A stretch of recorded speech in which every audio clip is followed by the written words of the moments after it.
오늘은 룻기서 말씀을 가지고 여러분과 함께 말씀을 나눠보고자 합니다. 제가 1장 11절부터 18절까지 말씀을 읽었지만 오늘은 전체 얘기를 좀 하려고 합니다. 룻기서에 나타나는 1장부터 4장까지 나타나는 전체 이야기를 좀 얘기하려고 합니다. 여러분, 우리가 인생을 산다고 하는 것은 오헤어 공항에 가가지고 이 티켓을 한 장 사서 한국행 비행기에 타서 한숨 푹 자고 일어났더니 저절로 한국에 도착한 것과 같은 그런 것이 결코 우리의 인생이 아닙니다. 우리가 인생을 산다고 하는 것은 매 순간마다 어떤 결정을 하고 어떤 선택을 하며 나아간다는 것을 의미합니다.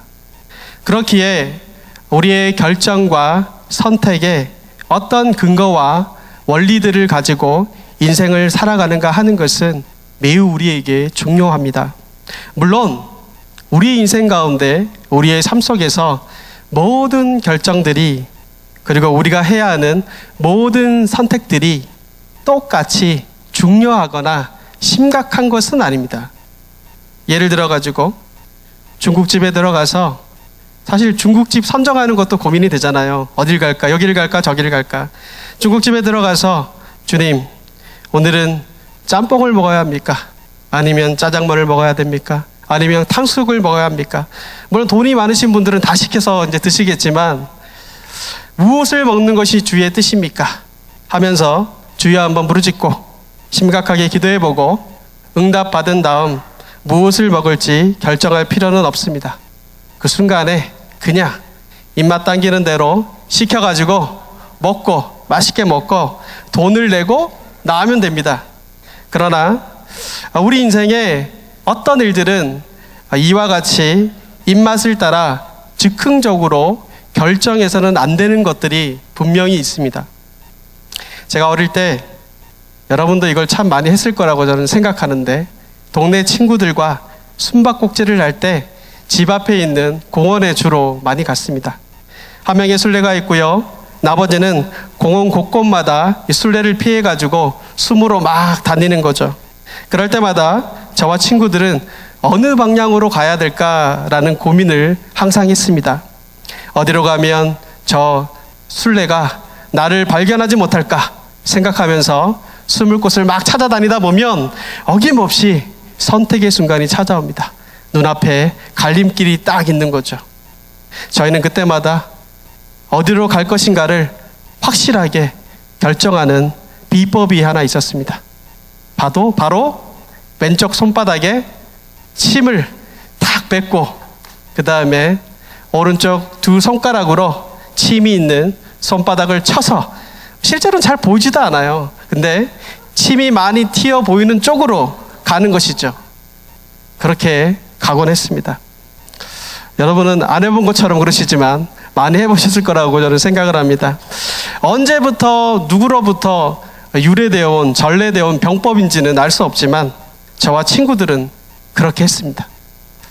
그런데 나이가 한두 살 먹어가면서 그리고 신앙의 연수가 점점 늘어가면서 자기 인생을 마치 그런 식으로 사는 사람들이 참 많다는 것을 저는 알게 되었습니다. 마치 음식점에서 입맛 땡기는 대로 음식을 주문하듯이 혹은 손바닥에 침을 뱉고 두 손가락으로 쳐서 침 튀는 쪽으로 나아가듯이 요행수를 따라서 자기 인생에 정말 중요하고 중대한 문제들을 결정하는 사람들이 있었습니다. 아이들의 놀이에서야 그렇게 해도 괜찮습니다. 왜냐하면 일시적인 단순히 그 순간에 즐기기 위한 놀이이기 때문입니다. 그러나 우리가 누리는 이 땅에서의 삶은 한 번밖에 없는 우리의 인생이고 그렇게 사는 것에 대한 책임을 져야 하는 인생이기 때문에 우리의 인생을 그렇게 장난스럽게 그리고 무책임하게 살아갈 수는 없는 것입니다. 오늘 우리가 읽은 본문은 자기 인생에 정말 중요한 중대한 진로를 놓고 인생의 중요한 갈림길에서 결정을 해야 했던 한 여인의 이야기가 소개되고 있습니다. 바로 룻의 이야기입니다. 우리가 보통 룻에 대한 이야기를 할 때 룻의 지극한 효성이나 혹은 가족의 우애 등에 대한 이야기를 논할 때가 많죠. 그러나 룻의 이야기는 부모 공경이나 가족의 우애에 대한 차원을 훨씬 뛰어넘은 우리 인생의 삶에 대하여, 인생의 중요한 원리에 대하여 중요한 메시지를 우리 가운데 말해주고 있는 성경책입니다. 아주 오래전에 하나님이 선택하신 땅 베들레헴에, 유대 땅 베들레헴에 한 가족이 살고 있었습니다. 그 가족의 가장 이름은 엘리멜렉이라는 사람입니다. 그리고 그 부인이 있었는데 그 부인의 이름은 나오미였습니다. 이 부부는 말년과 기럧이라는 두 아들이 있었습니다. 룻기서 1장 1절을 가보시면 뭐라고 얘기하냐면 사사들이 치리하던 때라고 말하고 있습니다. 즉 이 가족들은 지금 사사시대 가운데 살고 있었습니다. 그런데 갑자기 이 가족 가운데 큰 문제가 생겼습니다. 그 문제가 뭐냐면 이 사람들이 지금 살고 있는 베들레헴 땅에 큰 흉년이 들었던 것입니다. 그래서 이 가족은 고민을 하기 시작합니다. 어떻게 이 위기를 극복할 수 있을까? 어떻게 이것을 벗어날 수 있을까? 생각을 하다가 이 가족은 마침내 결정을 내립니다. 이민을 가야 되겠다. 내가 지금 베들레헴에 살고 있지만 도저히 살 수가 없으니까 우리 가족이 다른 곳으로 이민을 가야 되겠다라고 그들은 결정을 합니다. 그 시대에 그 기근의 상황 가운데서 다른 나라로 이들이 이민을 갈 정도였으니까 아마도 어느 정도 형편이 좋은 그리고 괜찮은 가문이었던 것 같습니다. 여하튼 그들은 이민을 떠났습니다. 이민을 가서 사는데 세월이 흐르면서 어느 날 무엇 때문인지 모르겠는데 남편이었던 엘리멜렉이 죽습니다. 그리고 두 아들이 결혼을 해서 두 며느리를 얻게 됩니다. 두 며느리는 모압 여인이었는데, 즉 이방 여인이었는데 오르바와 룻이라는 여인이었습니다. 결혼한 다음에 비록 남편은 죽었지만 사랑하는 두 아들이 또 사랑하는 여자들을 만났으니까 되게 행복할 거야 라고 생각했겠죠. 그런데 결혼한 다음에 그 행복이 오래도록 지속될 거라고 생각했는데 10년을 살아가면서 그 간에 사랑하는 큰 아들이 죽게 됩니다. 그리고 얼마 있다가 둘째 아들도 죽게 되었습니다. 베들레헴을 떠나가지고 이 흉년의 땅에서 살 수 없어 다른 곳으로 가서 살아야 되지 생각하면서 모압에 갔습니다. 모압에 귀가한 지 10년 후 결과적으로 나오미는 조국을 떠나서 조국을 잃었고 그 다음에 사랑하는 남편도 잃었고 사랑하는 큰 아들도 잃었고 둘째 아들을 잃었습니다. 그녀가 가진 모든 것을 다 잃게 되었고 한순간에 그녀는 텅 빈 인생이 되고 말았습니다. 결국 남편을 잃은 나오미는 두 며느리만 그곳에 남게 되었습니다. 근데 어느 때에 베들레헴으로부터 소문이 들려오기 시작합니다. 성경에 있으시면 룻기서 1장 6절을 한번 찾아보시겠어요? 룻기서 1장 6절 상반절을 보면 이런 일이 일어납니다. 제가 한번 읽어드리겠습니다. 그 여인이 모압 지방에서 여호와께서 자기 백성을 돌보시사 그들에게 양식을 주셨다 함을 듣고 라고 얘기합니다. 베들레헴에서 기근이 들어가지고 모압 땅으로 살려고 생존하려고 왔는데 모압에서 모든 것을 잃어버린 그 상황에서 이 베들레헴에서 어떤 소식이 들려오기 시작하는데 하나님이 그 땅을 축복하셔서 먹을 것이 생기고 풍족하게 되었다는 소식이 들려온 것입니다. 그때 나오미가 그 소식을 듣고 중요한 결심을 하게 됩니다. 돌아가자.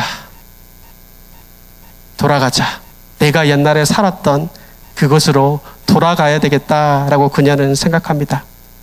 그녀는 자기가 떠나온 베들레헴 땅으로 자기 백성이 살고 있는 곳으로 돌아가기를 결정하고 길을 떠나서 두 며느리와 함께 길을 가고 있었습니다. 두 며느리와 함께 얼마를 가다가 곰곰이 이 나오미가 혼자 생각해 보니까 이방 여인이었던 이 두 며느리를 그 땅에 굳이 데리고 갈 필요가 없는 것입니다. 왜냐하면 마음 가운데 데리고 가기에는 너무나 미안한 마음이 드는 거예요. 그래서 길을 가다가 두 며느리들을 앉혀놓고 그 며느리들에게 권면을 합니다. 뭐라고 얘기하냐면 이렇게 얘기하죠. 이제 내 어머니의 집으로 돌아가라. 그게 좋을 것 같아. 라고 얘기합니다. 여러분, 이 어머니의 집으로 돌아가란 말은 짧은 말이지만 너가 싫으니까 그냥 가, 이게 아니에요. 짧은 말이지만 이 나오미가 이 두 며느리를 생각해서 하는 말입니다. 이 어떤 뜻을 담고 있냐면 이제 너희는 돌아가서 다시 재혼을 하고 새 가정을 이뤄라. 그래서 행복하게 살아라. 이런 의미가 담겨져 있는 것입니다. 시어머니의 이 말에 두 며느리가 울고불고 못 가겠다라고 말합니다.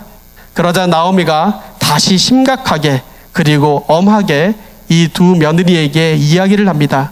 여러 마디로 여러 번에 걸쳐가지고 이야기를 하고 있는데 첫 번째 이야기가 8절 말씀에 나옵니다. 8절을 보면 이렇게 얘기해요. 너희는 각기 너희 어머니의 집으로 돌아가라. 그렇게 이야기하고 있고 또 9절에 보면 또 말합니다. 9절을 보면 여호와께서 너희에게 허락하사 각기 남편의 집에서 위로를 받게 하시기를 원하노라 라고 얘기합니다. 이 말은 이제 돌아가서 나를 따라오지 말고 이제 돌아와서 새로운 남편을 얻어서 함께 행복하게 살아라, 그런 말입니다. 그리고 다시 11절에 또 이야기를 합니다. 11절에 보면 이렇게 얘기하죠. 내 딸들아 돌아가라. 너희가 어찌 나와 함께 가려느냐. 내 태중에 너희 남편 된 아들들이 아직 있느냐라고 얘기합니다. 내 남편도 없고 뱃속에 가진 아이도 없으니 돌아가라 라고 말하고 있습니다. 그리고 마지막으로 12절부터 13절을 보시면 또 말합니다. 지금 몇 번에 걸쳐가지고 계속적으로 얘기하는 거예요. 내 딸들아 되돌아가라. 나는 늙었으니 남편을 두지 못할지라. 가령 내가 소망이 있다고 말한다든지 오늘 밤에 남편을 두어 아들들을 낳는다 하더라도 너희가 어찌 그들이 자라기를 기다리겠으며 어찌 남편 없이 지내겠다고 결심하겠느냐라고 얘기합니다. 이 말씀이 우리 가운데 문화적으로 좀 이상하게 다가올 수 있지만 이 말은 이스라엘에서는, 구약시대 이스라엘에서는 형님이 죽어가지고 형수가 과부가 되면 동생이 그 형수를 아내로 맞아서 책임져 주도록 하는 제도가 있었습니다. 이것을 계대 결혼법 혹은 형사치수제라고 하는데 현대사회에서 우리의 문화와는 조금 맞지 않지만 구약시대 가운데 이스라엘의 문화에서는 하나님께서 선택하신 민족의 핏줄을 지키기 위한 은혜의 제도였습니다. 아무튼 지금 나오미가 며느리들에게 지금 여러 말로 여러 방식으로 말을 하고 있죠. 나오미의 말하는 내용은 그러나 여러 말이지만 한마디이고 나오미가 의도하는 것도 단 한 가지뿐입니다. 그게 무엇입니까? 돌아가라 이 말이잖아요. 돌아가라.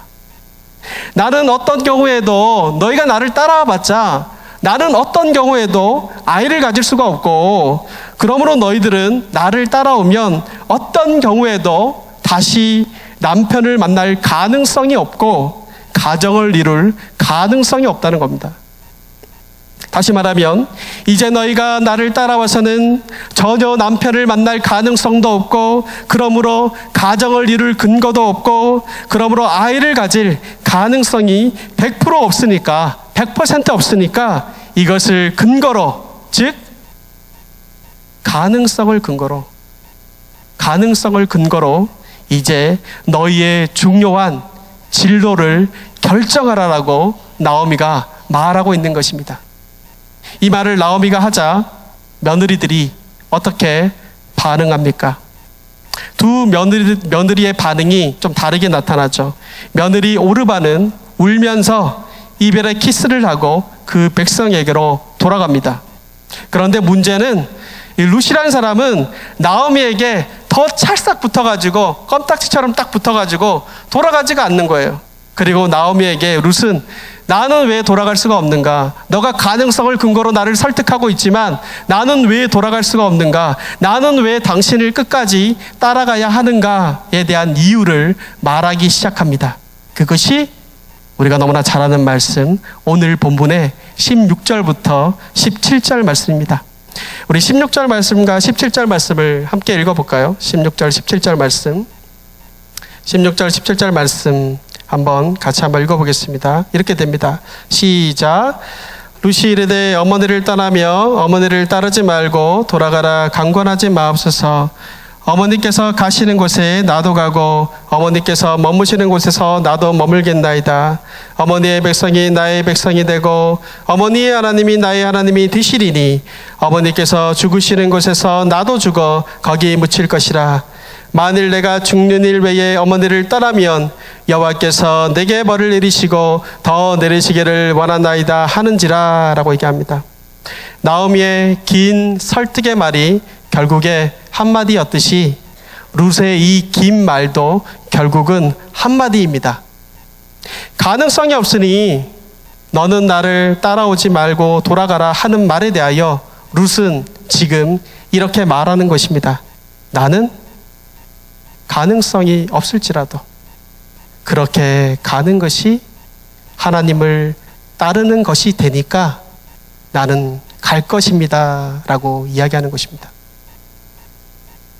앞에 부분을 보면 시어머니에 대한 인간적인 의리, 나이 들어 혼자 된 시어머니에 대한 불쌍히 여기는 마음, 그런 인륜 또는 인간적인 동정심이 발동해서 그런 것처럼 언뜻 보입니다. 그러나 룻이 한 말을 깊이 잘 살펴보면 결국 결론은 그것입니다. 오르바가 자기 백성으로 돌아간 것이 그 백성과 그 백성들의 신에게로 돌아간 것이 되듯이 내가 당신과 당신의 백성으로 돌아가는 것은 당신과 당신 백성들이 섬기는 그 신으로 가게 되는 것입니다. 당신이 섬기는 그 하나님, 그래서 나도 알게 됐고 나도 섬기게 된 그 하나님을 나는 결코 떠날 수가 없습니다. 만약 내가 그렇게 함으로 하나님을 떠나는 것이 된다면 하나님께서 나에게 벌을 내리시기를 바랍니다. 이처럼 룻은 매우 단호하게 나오미보다 더 지독한 결심으로 나오미의 제안을 거절하고 있습니다. 여기서 우리는 이 나오미와 며느리 룻의 대화를 통하여서 결정, 즉 선택에 대한 다른 두 가지 인생관을 우리는 만나볼 수 있습니다. 먼저 나오미는 가능성을 근거로, 합리성을 근거로 인생의 중요하고 중대한 문제들을 결정하는 인생관을 가진 사람입니다. 그러나 룻은 어떠합니까?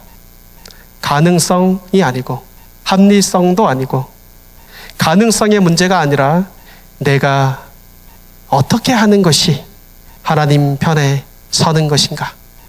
내가 어떻게 하는 것이 하나님을 따르는 것인가? 하는 것을 근거로 자기 인생의 중요한 문제를 결정하는 인생관을 가지고 있다는 것입니다. 어떻게 이 말이 확실하다고 할 수가 있을까요? 나오미의 말이 그렇고요. 그 다음에 자기 백성에게 이 나오미의 권면을 받고 돌아간 오르바가 돌아간 것에 대하여 이 나오미가 내리는 해석을 보면 바로 그러합니다.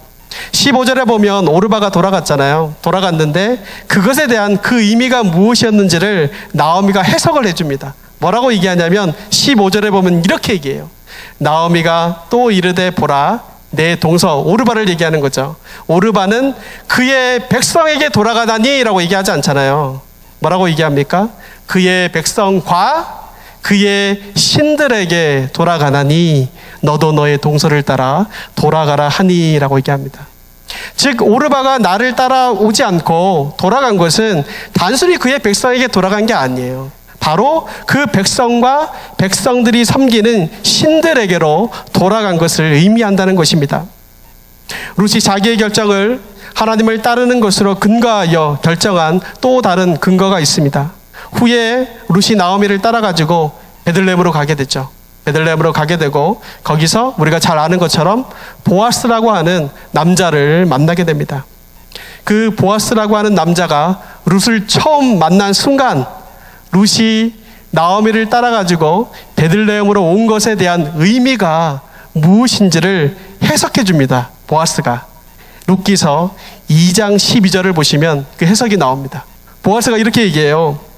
룻기서 2장 12절, 여호와께서 내가 행한 일에 보답하시기를 원하며 이스라엘의 하나님 여호와께서 그 날개 아래 보호를 받으러 온 내게 온전한 상 주시기를 원하노라 라고 얘기합니다. 즉 룻의 결정은, 룻이 지금 내가 너를 따라가겠다, 내가 베들레헴으로 가겠다는 이 결정은 단순히 시어머니가 너무 불쌍하니까 그래도 10년 동안 같이 살았는데 너무나 불쌍해서 간 게 아니었어요. 동정심이 생겨가지고 간 게 아니었어요. 하나님 편에 서는 것이 무엇인가, 그 근거를 두고 그녀가 결정하고 베들레헴으로 갔다는 것입니다. 보아스는 모압 여자 룻이 나오미를 따라서 베들레헴까지 온 행위를 놓고 내가 나오미를 따라서 여기까지 온 것은 단순히 시어머니를 따라서 온 것이나 살기 위해 따라온 것이 아니라 여호와의 날개 아래 보호하심을 받겠다는 의미로 온 것이다 라고 룻의 결정과 그녀가 한 행동들에 대해서 해석하고 있는 것입니다. 앞에서도 말했지만 우리는 여기서 대조를 이루고 있는 인생의 중요한 갈림길에서 중대한 문제를 결정해야 하는데 대조적인 두 인생관을 우리는 살펴볼 수 있습니다. 첫 번째는 나오미처럼 무엇이 가능한가, 그 일이 가능한가 불가능한가, 이 가능성과 합리성을 근거로 자기의 인생을 결정하는 것입니다. 두 번째는 또 다른 하나는 룻처럼 어떻게 하는 것이 하나님 편에 서는 것이 되는가, 어떻게 하는 것이 하나님을 따르는 것이 되는가 하는 것을 원리로 삼고 자기 인생의 중요한 문제를 결정하는 것입니다. 여러분은 이 두 가지 대조되는 결정의 인생관에서 어떤 쪽을 선택하십니까? 전자입니까? 후자입니까? 주로 여러분은 어떤 선택을 하고 계십니까? 질문을 바꿔서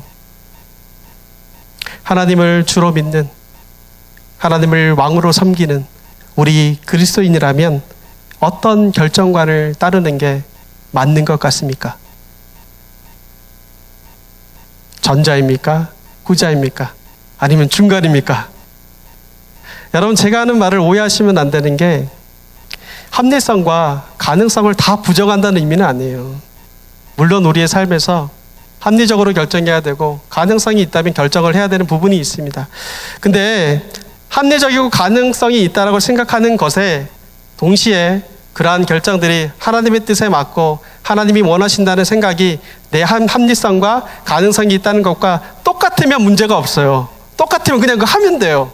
근데 문제는 우리의 삶에서 내가 보기엔 이게 가능해 보이고 내가 보기엔 이게 합리적으로 보이고 이게 맞는 것 같은데 내 마음의 양심의 윤리에 따라 그리고 내가 살아온 신앙의 경력에 따라 생각해 보면 하나님 편에 서는 것은 가능이 있어 보이는 게 이게 아니라 다른 것일 때가 굉장히 많다는 것이죠. 이럴 때 우리는 고민하게 됩니다. 문제가 생기는 거죠. 눈에 보기에는 당장 이걸 해야 될 것 같은데 하나님 보시기엔 이게 아니라 이걸 하라고 말씀하시는 것 같으니까 답답함이 생기는 것이죠. 그럴 때마다 우리는 어떤 결정을 해야 되는 것입니까? 이게 정말 너무 쉽게 답을 이야기하는 것 같지만 사실 우리의 인생에서 합리성과 가능성의 근거가 아니라 하나님 편에 서는 것이 무엇인가, 어떤 것이 하나님을 따르는 것이 되는가를 근거로 삼고 결정을 내리는 것은 결코 쉽지 않습니다.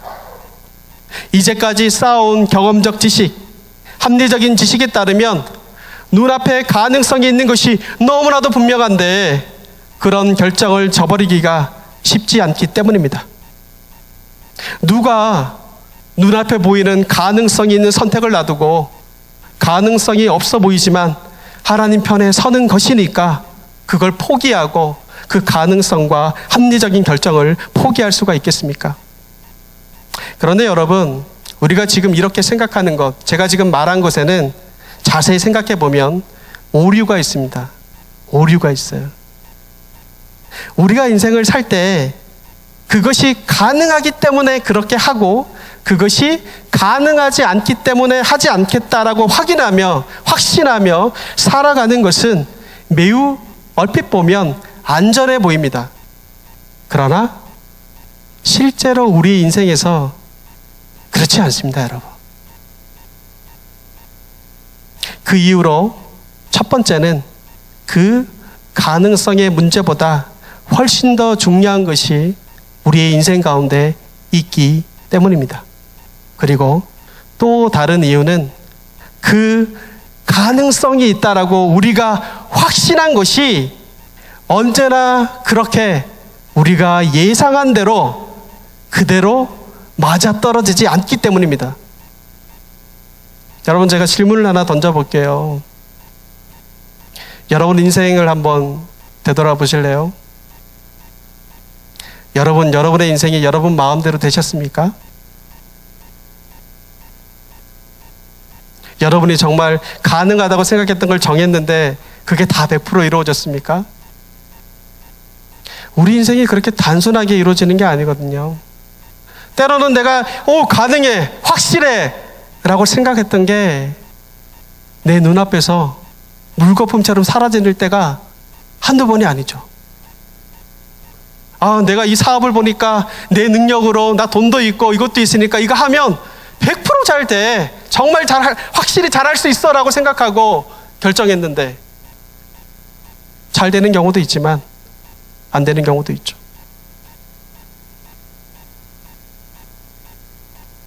우리의 마음대로 우리가 확신하다고 생각하는 그것이 사실은 확실한 것이 아닙니다, 여러분. 나오미는 완강하게 그녀를 따르겠다는 룻의 손을 차마 뿌리지 못하죠. 룻이 나오미를 따라서 베들레헴을 향해 가면서 룻의 마음에는 다른 것은 몰라도 단 한 가지 사실은 분명하게 그녀에게 각인되어 있었을 것입니다. 그게 무엇입니까? 룻이 지금 나오미를 따라서 베들레헴에 가면서 이런 마음이 그녀의 마음 가운데 있었을 거예요. 내가 이제 베들레헴에 가면 나는 남편을 만난다거나 가정을 이룬다거나 아이를 갖는다 하는 것은 이제 물 건너갔다.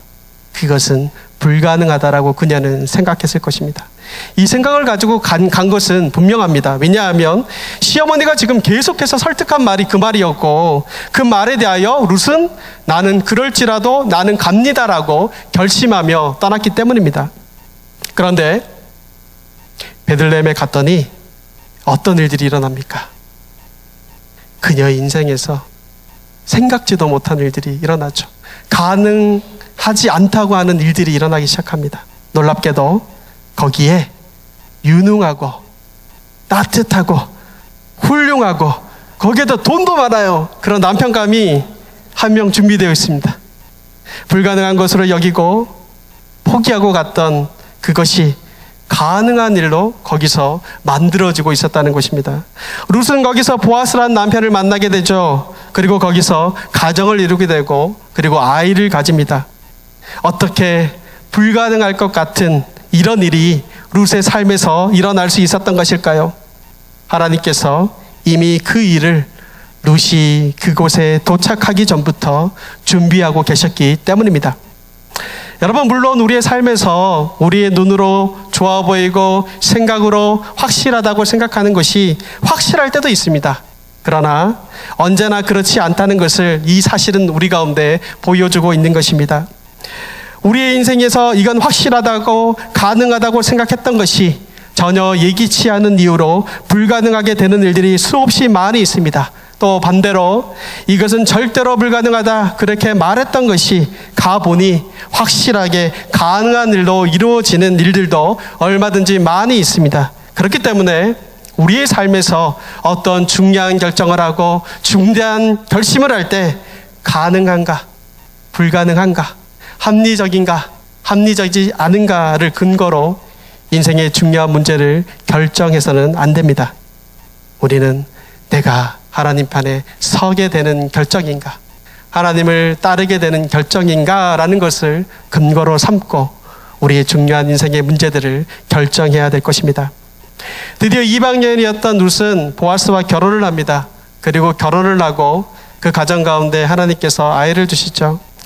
여러분, 근데 중요한 것은요, 이전에도 이 룻이란 여인이 결혼을 했거든요. 결혼을 해가지고 10년을 살았거든요. 근데 그 가정에 아이가 없었어요. 아이가 없었거든요. 그러나 이 보아스와 결혼한 다음에 아이가 생겼다는 것이죠. 어떻게 이런 일들이 일어났는가? 룻기서 4장 13절은 분명하게 이렇게 얘기합니다. 룻기서 4장 13절을 가보시면 이렇게 얘기합니다. 이에 보아스가 룻을 맞이하여 아내로 삼고 그에게 들어갔더니 뭐라고 얘기하냐면, 여호와께서 그에게 임신하게 하심으로 그가 아들을 낳은지라 라고 얘기합니다. 하나님께서 그렇게 하셨다라고 말합니다. 하나님 편에 서야 되기 때문에, 하나님 쪽에 따라가야 하기 때문에 남편을 만나는 것, 아이를 가지는 것, 앞으로 내 인생에서 가장 중요한 것이라고 여기는 것을 접고 그 길을 내가 선택했더니 하나님은 그것을 이렇게 놀랍게도 이루어내고 계셨습니다. 아들을 낳았는데 보통 아들이 아니죠. 하나님의 구속의 역사를 이루어가는데 결정적인 역할을 하는 다윗의 할아버지가 되는 중요한 아들을 낳게 됩니다. 이것이 하나님 편에 서서 중대한 인생의 결정을 내린 룻에게 이루어진 일이었습니다. 앞서 말씀드린 것처럼 우리는 종종 삶에서 가장 중요한 일일수록 가장 확실한 근거를, 가능성을 갖고 그 근거를 확보하고 결정해야 된다라고 생각합니다. 그러나 여러분 기억하십시오. 사실은 그 반대입니다. 인생의 가장 중요한 일일수록 가장 확실하게 하나님 옆에 서는 것을 결정의 근거로 삼아야 할 것입니다. 사랑하는 성도 여러분, 여러분은 어떠한 근거와 원리로 선택과 결정을 하면서 살아가고 계십니까? 가능성입니까? 아니면 하나님 편에 서는 것입니까? 우리 중에 특별히 인생의 중요한 기로와 결정 앞에 있으신 분이 있는지도 모르겠습니다.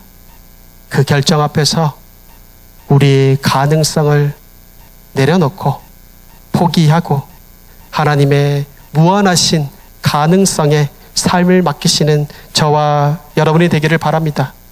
우리는 우리의 삶에서 중요한 결정들을 하나님 편에 서는 것은 근거로 원리로 결정해야 할 것입니다. 그러할 때 우리의 삶 속에서 하나님 편에 있다는 충만한 기쁨을 누릴 수 있을 것이며 하나님의 선하고 놀라운 계획하심을 경험할 수 있게 될 것입니다. 룻 자신대로 말하면, 자신의 말대로 하면 하나님 편에 서는 것이요, 보아스의 해석대로 하면 하나님의 날개 아래 보호받는 그 길을 이 세상을 살아갈 때 찾아나가는, 그리고 그 근거로 결정하며 살아가는 저와 여러분이 되기를 소원합니다. 기도하겠습니다.